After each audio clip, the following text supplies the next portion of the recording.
I was a teenager when Mr. Rogers came into my neighborhood, so I never really saw the whole show, but I saw little snippets of it. And even that much, I mean, his gentleness and his acceptance of everyone just really touched my heart, and maybe yours too. We wanted to start with this too because the library had a Won't You Be My Neighbor week last week. I don't know if I'm looking for a library. She's over there. Yeah, yes. I don't know what that was, but I saw it on the thing. So we are the Nissitissit String Quartet, named after a river in Pepperell. We are your neighbors. Lisa Kemsky lives in Ayer. I'm Peter Stickle, and I'm in Pepperell. Valerie Callahan is from Dunstable, and John Bumstead in Pepperell. So we started this quartet. We've all played in a zillion orchestras and orchestras and headliner acts and you name it, weddings and funerals. And we wanted to do something a little bit more interesting and something where we mixed up all the genres and we could see if that kind of worked. So you can tell us if it's like too many things or if you like the mix of it. But that's what we don't stick with anything for more than about 5 minutes. So that's a warning. So the next thing we're going to play, maybe, I don't think anybody here is old enough, but if you were old enough, you might remember that Warner Brothers cartoons were short subjects before feature films in the movie theaters, and then they were so good that they got replayed, rerun on TV, and then fresh ones are actually made for TV. So I have arranged 3 of my favorite tunes from Looney Tunes and Merry Melodies from the Warner Brothers.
When we got going originally, it was because the library director in Pepperell asked us for a concert.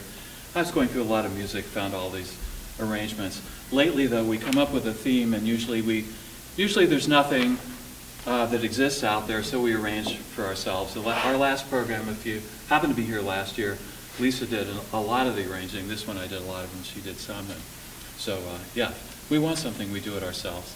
So, well, let me see what we have up next. Well, so the music of my childhood, I grew up in the 60s, and one of the things that was very sort of influential on me was a movie that came out about a governess that blows in with the wind and kind of rescues the Banks family, if you know that. And another thing is watching a lot of television. A big thing in the 60s was fantasy sitcoms. So we had Tim, whose uncle was a Martian. Remember my favorite Martian? We had Sally Fields, who was a flying nun. We had My Mother the Car, which was a little, that was a step too far for me. But if you recognize any of those, you will definitely know these four, these were four of my favorites. Oh, but first actually we're going to do Mary Poppins that Lisa arranged. Okay.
Thank you.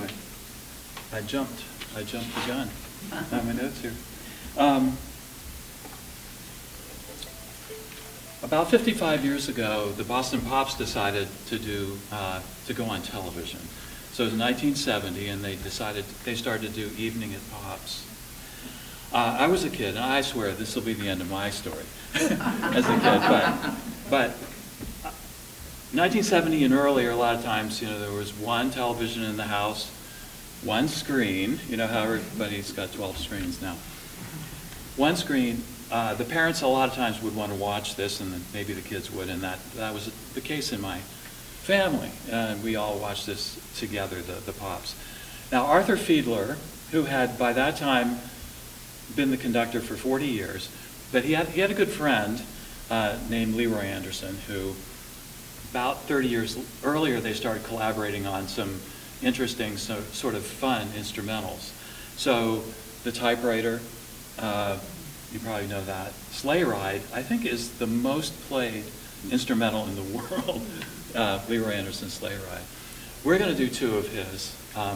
They were great friends, those two, and he wrote, and it was really the signature sound of the Boston Pops. So it's a sound from my childhood, and we're going to do Blue Tango. Now, an interesting thing about the tune Blue Tango, believe it or not, in 1951, it was #1 in the Billboard charts. So, it's pre-rock and roll, but it's sort of hard to believe that in the sort of the pop music world, an instrumental like that would have gone to #1. But in the 40s, there was a lot of big band music, a lot of instrumentals. So, yeah, 1951, Blue Tango was #1 on the Billboard charts. We're also going to do Fiddle Faddle for you. So, this is Leroy Anderson and the Boston Pops. No, it's us. I mean, I'm just giving them credit. That's a little pressure. And I'm sorry. Sticker on my water. Speaking of credit, so I want to thanks Stacy Shuttler, our library director here, for having us for the fourth time, and the library's trust fund and the senior center and the Townsend Cultural Council have paid for us to be here, and you don't have to pay anything, and you're guaranteed to get your money's worth.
She wanted to take it faster. We said no.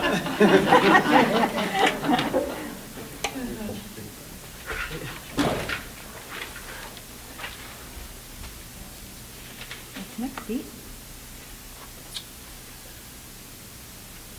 Oh, yes. Okay.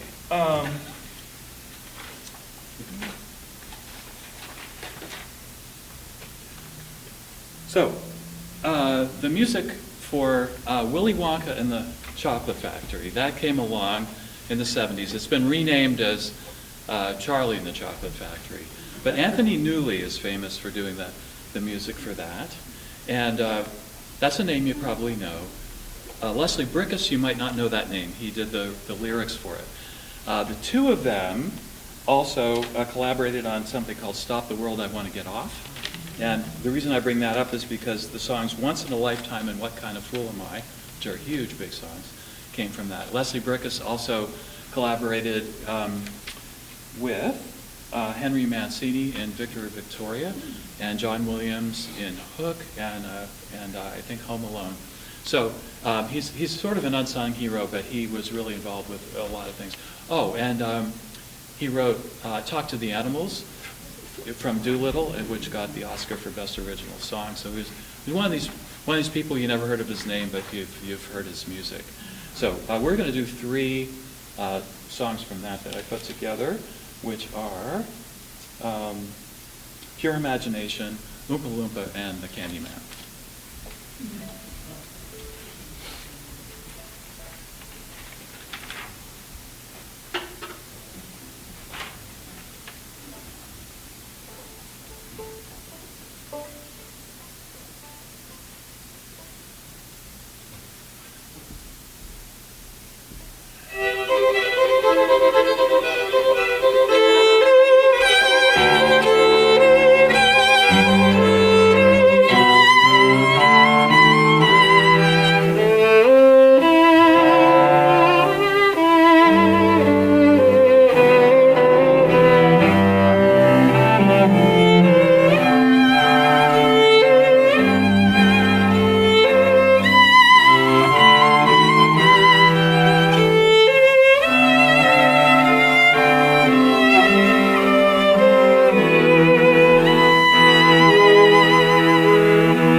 you very much. Sammy Davis Jr. had his single #1 hit with Candyman. You may remember that.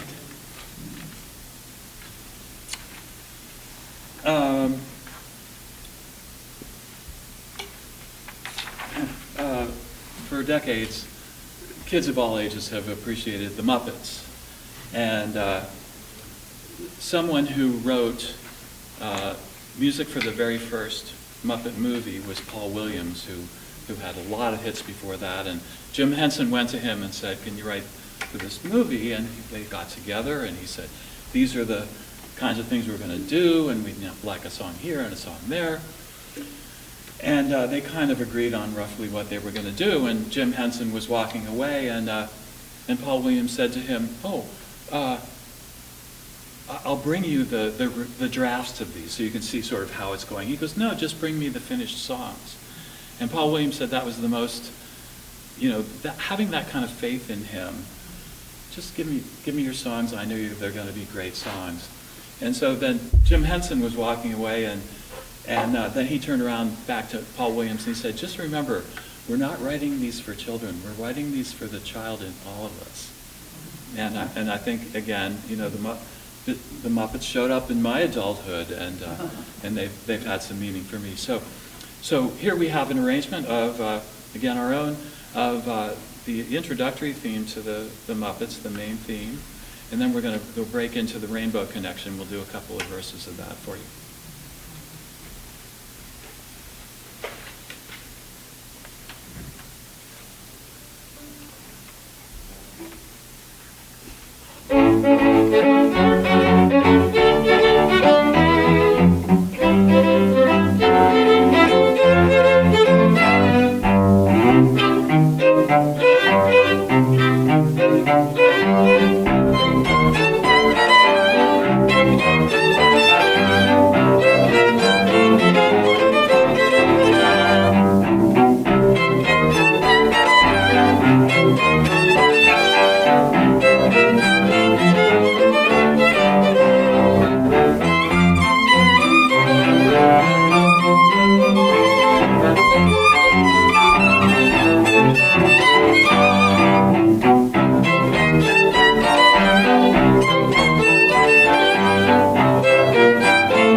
Thank you.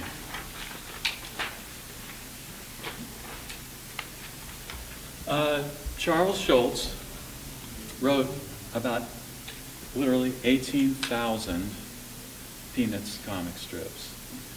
At one point, he was in 2,600 newspapers around the world in 75 countries in 21 languages.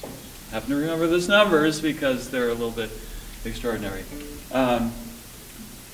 A fellow named Vince Guaraldi wrote a song. He actually wrote a whole album full of music for Peanuts, and he wrote the song called Linus and Lucy. He wrote it for a documentary that was supposed to come out in 1964 called A Boy Called Charlie Brown.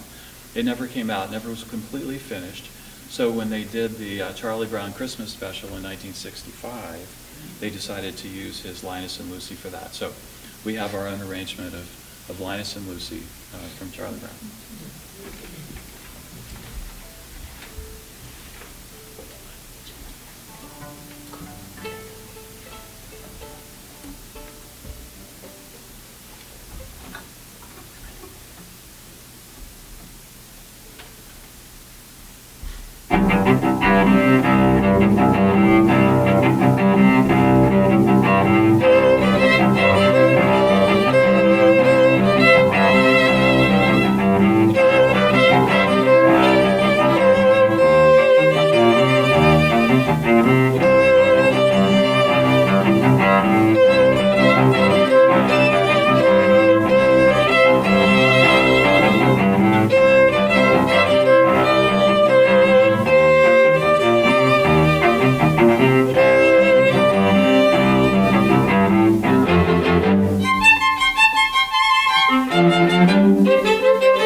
A lot can be said about Walt Disney. He did a lot.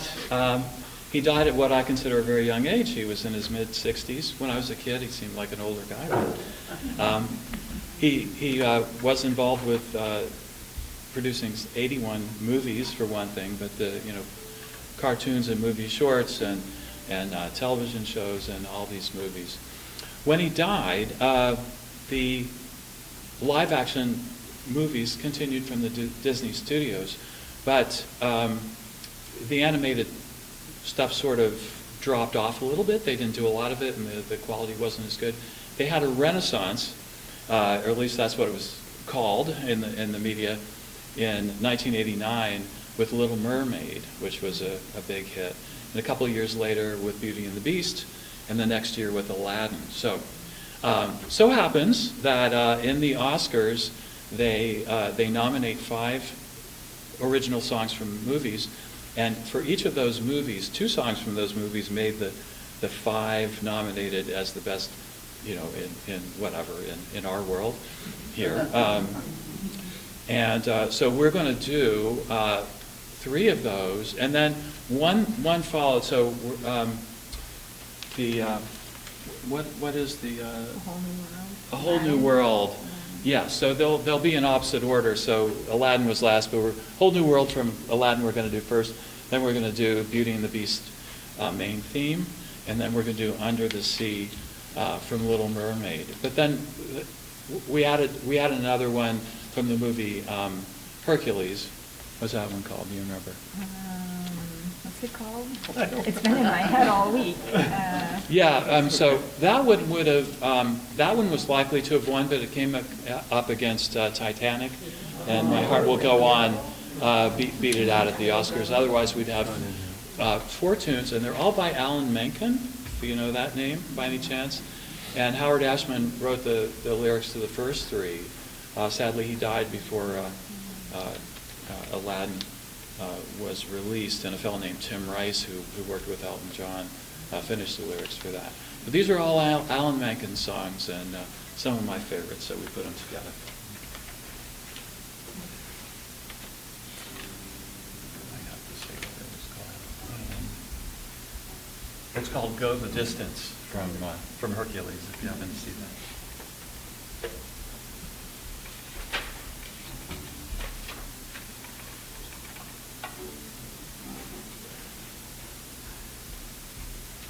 Thank you.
If I gave you this list of movies, who might you think was responsible for the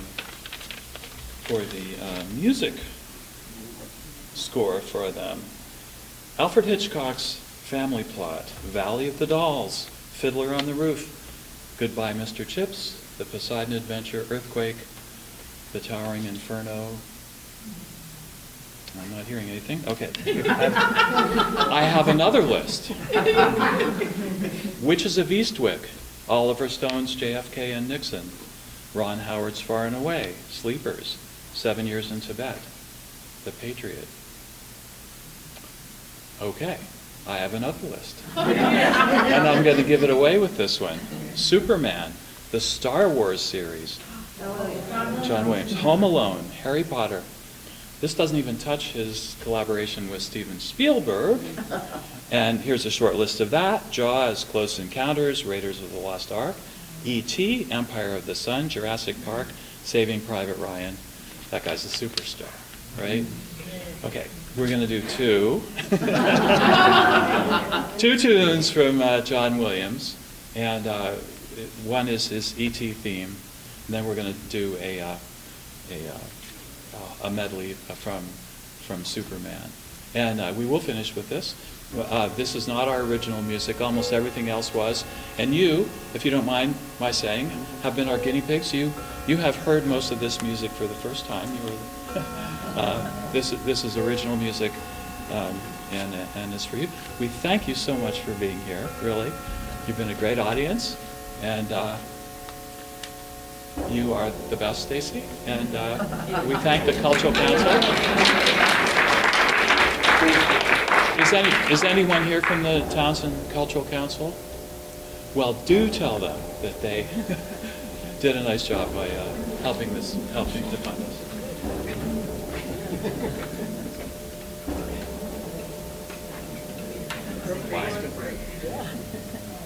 The timing was good though. It was like good time.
Thank you, everybody.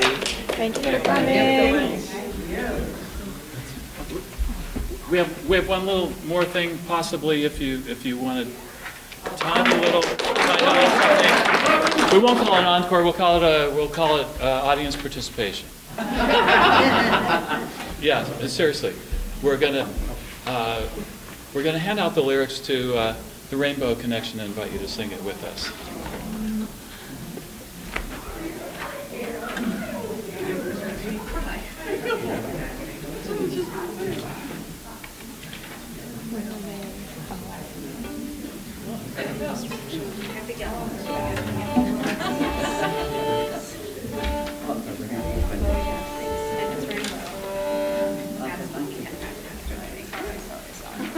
I'll be out of the way, I'll be out of the way.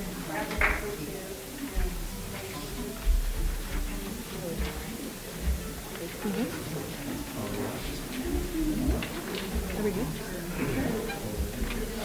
You gonna do it?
Aw, Yeah, nice job.